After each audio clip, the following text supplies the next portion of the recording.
Hello friends, कैसे हैं आप दोस्तों।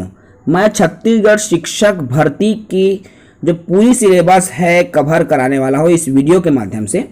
दोस्तों, मैं जितनी भी वीडियोस बनाऊंगा अपने जो नोट्स है उसको लेके बनाऊंगा, क्योंकि मैंने इसी नोट्स को पढ़कर 95 मार्क्स शिक्षक भर्ती में अचीव किया है दोस्तों। तो मैं उन्हीं नोट्स को लेकर आपको डिटेल से समझाऊंगा। ये जो चीज़ें हैं टू दी पॉइंट, मैं उन्हीं पॉइंट को रखा है दोस्तों जो पॉइंट एग्जाम्स में पूछे गए हैं। दोस्तों, ये जो सिलेबस है शिक्षक और सहायक शिक्षक दोनों के लिए है दोस्तों, क्योंकि मैं दोनों को लेकर चल रहा हूं और बाल विकास और शिक्षण शास्त्र से हम शुरुआत कर रहे हैं। और ये जो चैप्टर हम पढ़ेंगे शिक्षक और सहायक शिक्षक दोनों के लिए महत्वपूर्ण होने वाला है दोस्तों। यदि आप हमारे वीडियो पर नए हैं, चैनल पर नए हैं, तो चैनल को सब्सक्राइब कर लेंगे। चलिए देर न करते हुए हम फर्स्ट चैप्टर की शुरुआत करते हैं। बुद्धि और बुद्धि के प्रकार, बुद्धि का मापन, इसको हम इस वीडियो में देखेंगे। तो देर न करते हुए स्टार्ट करते हैं। देखिए दोस्तों, बुद्धि जिसे हम अंग्रेजी में इंटेलिजेंसी बोलते हैं, तो बुद्धि यदि हम सामान्य समझ की बात करें तो बुद्धि क्या होता है। बुद्धि अर्थात दिमाग से ले लेते हैं, दिमाग अर्थात सोचने समझने की शक्ति, है ना। बेसिक जो चीजें हैं, अर्थात हम अपने सामान्य चीजें जो बुद्धि है सामान्य रूप में इसी चीज से समझते हैं। लेकिन जो पॉइंट मैं बता रहा हूं बहुत ही इंपॉर्टेंट है, जो टू दी पॉइंट एग्जाम में उठाकर पूछा गया है। देखिए, इंटेलिजेंसी अर्थात बुद्धि क्या है, तो समस्याओं को सुलझाने में मदद करती है ना। कोई भी समस्या हमारे सामने आती है तो हम तर्क करते हैं, वितर्क करते हैं।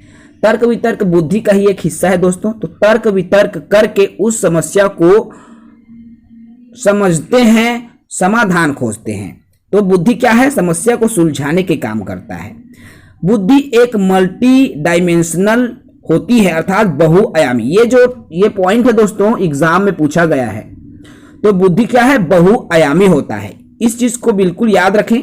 बुद्धि बहुआयाम अर्थात बहुत सारे इसके आयाम होते हैं और कठिन योग्यताओं का एक सेट होता है ना। मतलब कठिन से कठिन योग्यताएं हैं, उनको भी हम बुद्धि का उपयोग करके हम सरल बना सकते हैं। अगला पॉइंट है दोस्तों, यह मानसिक क्षमता भी है। मानसिक अर्थात जिसको हम माइंड के माध्यम से करते हैं, है ना। माइंड अर्थात बुद्धि से, दिमाग से। तो मानसिक क्षमता भी अर्थात बुद्धि से काम करने की क्षमता भी होती है। मानसिक क्षमता इसीलिए बोलते हैं। बुद्धि क्या है दोस्तों, परिवर्तनशील होता है। परिवर्तनशील से तात्पर्य क्या है, जो चीजें बदली जा सके या बदल सके। जैसे सबसे पहले किसी भी यदि क्षेत्र विशेष की हमें जानकारी नहीं है तो हम क्या करते हैं, उस क्षेत्र विशेष के बारे में जानते हैं, समझते हैं, ज्ञान अर्जित करते हैं, बुद्धि अर्जित करते हैं। तो उसके बारे में क्या है, जानकारी हो जाती है, अर्थात परिवर्तनशील हो जाता है। पहले क्या है, नॉलेज नहीं था, उसके बाद नॉलेज में परिवर्तन हुआ और हमें क्या प्राप्त हो गया, नॉलेज प्राप्त हो। इस प्रकार से बुद्धि क्या है, परिवर्तनशील होता है। बुद्धि अनुकूलन स्थापित करने में हेल्प करती है। अनुकूलन अर्थात स्वयं को ढालना, है ना। तो उस माहौल के अनुरूप, तो जैसे हम किस ऐसे जगह पर, जैसे मान लीजिए हम गर्म इलाके में रहते हैं, हमें बर्फ वाली इलाकों में, जैसे लद्दाख है, तो उस इलाके में जाना है ना। तो हम अपने बुद्धि के माध्यम से ही वहां पर स्वयं को ढाल पाते हैं, ठीक है। तो बुद्धि क्या करता है, स्वयं को अनुकूलित करने में, अनुकूलन स्थापित करने में भी हेल्प करती है। ये तो हो गई सामान्य जो बिंदु, जो बहुत ही इंपॉर्टेंट बिंदु है। अगला हम इसी में देखते हैं बुद्धि के प्रकार। तो बुद्धि के प्रकार थॉर्नडाइक ने बुद्धि के 3 प्रकार दिए हैं दोस्तों। यह शिक्षाविद है, एक शिक्षा शास्त्री हैं, थॉर्नडाइक, आपने नाम सुना ही होगा। तो थॉर्नडाइक ने बुद्धि के 3 प्रकार बताए हैं।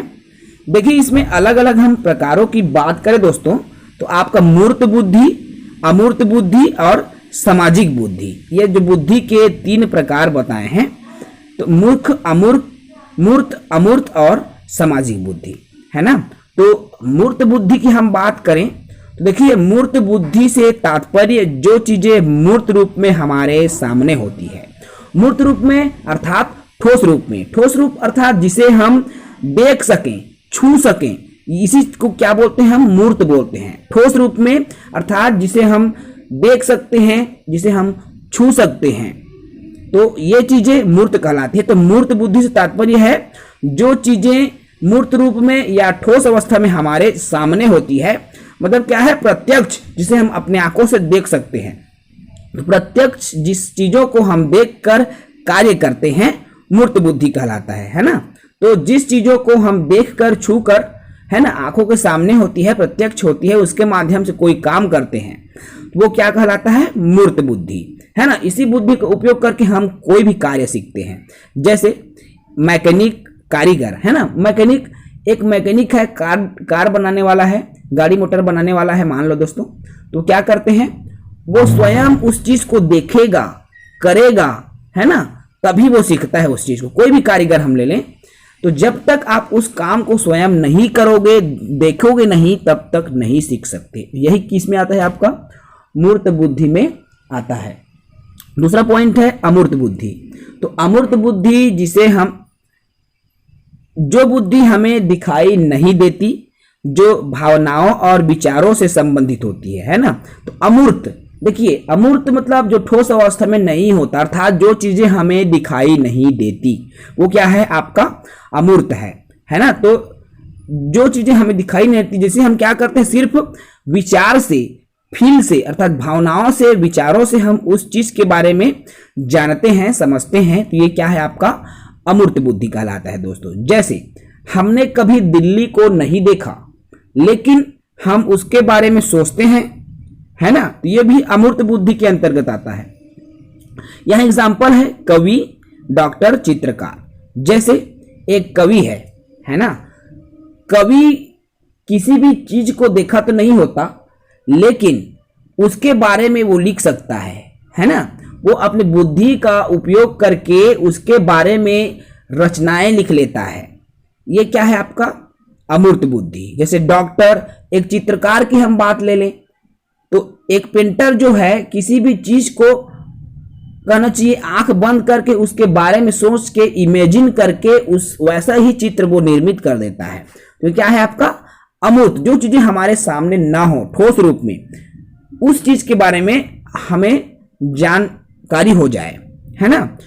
हमारा अगला पॉइंट है दोस्तों सामाजिक बुद्धि। तो सामाजिक बुद्धि से तात्पर्य है जो समाज सेवी होती है, समाज के लिए कार्य करते हैं, समाज सेवी। देखिए सामाजिक बुद्धि अर्थात जिसका संपर्क ज्यादातर समाज से होता है, समाज के लोगों से होता है, तो ऐसे में क्या है, सामाजिक बुद्धि की भावना विकसित होती है, अर्थात समाज के लिए काम करते हैं, तो समाज बुद्धि के अंतर्गत आते हैं। जैसे नेता, है ना, एक नेता का काम क्या है, समाज के लोगों के बीच आपसी तालमेल बैठाता है, अर्थात समाज के लोगों के बीच में रहता है। एक व्यवसायी है ना, एक धंधा वाला आदमी है, एक व्यवसाय करने वाला आदमी है, तो क्या है, चार लोगों का उनके पास आना जाना लगा रहता है। समाज सेवी है, समाज के साथ उनका उठना बैठना है। या एक शिक्षक ले लें, तो एक शिक्षक के रूप में आपको बहुत सारे बच्चों को आपको क्या है, लेके चलना पड़ता है। तो ये सब किस में आएगा दोस्तों, आपका सामाजिक बुद्धि के अंतर्गत आता है। ये तो हुआ दोस्तों आपका बुद्धि के प्रकार थॉर्नडाइक के अनुसार।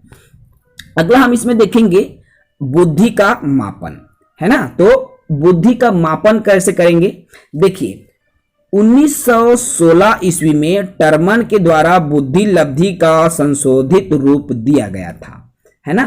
तो बुद्धि लब्धि एक फॉर्मूला होता है दोस्तों, इस फॉर्मूला का संशोधित जो रूप है टर्मन के द्वारा 1916 में दिया था।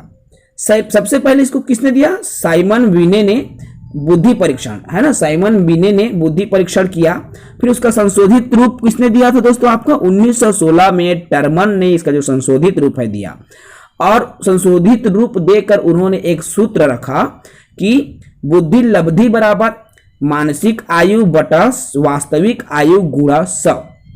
क्या सूत्र दिया उन्होंने, बुद्धि लब्धि अर्थात IQ, तो IQ बराबर मानसिक आयु बटा वास्तविक आयु गुणा 100। ये बुद्धि लब्धि का जो फार्मूला है दिया था आपका टर्मन ने।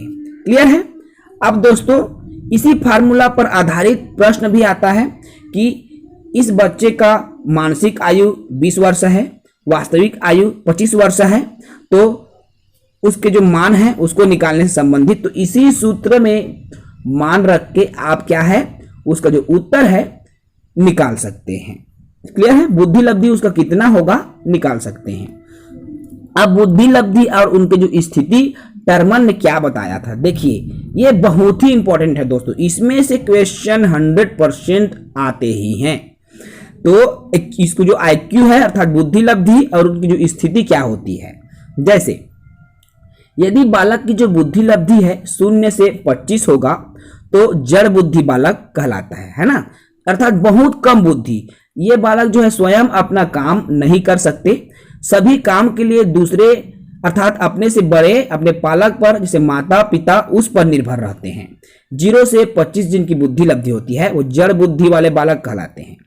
25 से 50 जिनकी बुद्धि लब्धि होती है वह हीन बुद्धि बालक अर्थात इनकी बुद्धि जड़ बुद्धि से कुछ ज्यादा होती है। 50 से 70 बुद्धि लब्धि वाले जो बालक है मूर्ख बुद्धि वाले बालक कहलाता है। क्लियर है? 70 से 90 वाले जो बालक हैं मंद बुद्धि बालक कहलाता है और 90 से 110 वाले जो बालक होते हैं सामान्य बुद्धि के बालक कहलाते हैं। आपका 110 से 125 के जो बालक हैं श्रेष्ठ बुद्धि के बालक कहलाते हैं। 125 से 140 के जो बालक है प्रखर बुद्धि के बालक कहलाते हैं और 140 से जो ऊपर के बालक हैं दोस्तों वो प्रतिभाशाली बालक कहलाते हैं। तो इसमें ज्यादातर एग्जाम में पूछा गया है मंद बुद्धि बालक की बुद्धि लब्धि कितनी होती है और प्रतिभाशाली बालक की जो बुद्धि लब्धि है कितनी होती है। तो आप इसको क्रम से याद रखें, जड़ हीन मूर्ख मंद सामान्य श्रेष्ठ प्रखर और प्रतिभाशाली। तो इसको बिल्कुल आप क्रम से याद रख सकते हैं। क्रम से याद करके आप एग्जाम में जब भी आएगा तो आप अच्छे से इसको लिख पाएंगे दोस्तों। देखिए जो बहुत ही इंपॉर्टेंट अर्थात ये तीनों चीजें बार बार एग्जाम में पूछा गया है, मोस्ट इंपॉर्टेंट है। तो मंद बुद्धि जो बालक है उनकी बुद्धि लब्धि 70 से 90 होती है। कभी कभी क्या है कई जगह में दूसरा, लेकिन 70 से ऊपर जाएगा और 90 के आसपास रहेगा दोस्तों तो आप समझ जाएंगे। देखिए ये 79 गलती से लिखा गया है, ये 89 है। अब सामान्य बुद्धि की बात करें तो 90 से 109 या 110 के बीच की जो बुद्धि लब्धि है सामान्य बुद्धि और 140 से ऊपर को हम प्रतिभाशाली बालक कहते हैं। ये अति महत्वपूर्ण है दोस्तों। ये जो एग्जाम में लगातार कई बार पूछा गया प्रश्न है, हमने उसी प्रश्न को इसमें रखा है। तो ये हुआ दोस्तों फर्स्ट चैप्टर बुद्धि लब्धि के प्रकार, बुद्धि का मापन और बुद्धि लब्धि और उनकी जो स्थिति। तो ये महत्वपूर्ण टॉपिक है दोस्तों। इसमें 1 या 2 नंबर के जो प्रश्न हैं हर बार पूछे जाते हैं, पूछे जाते रहेंगे। तो अगले वीडियो में फिर हम मिलेंगे दोस्तों बाल विकास के अगले टॉपिक के साथ। ये वीडियो कैसा लगा कमेंट में जरूर बताएं। जय हिंद।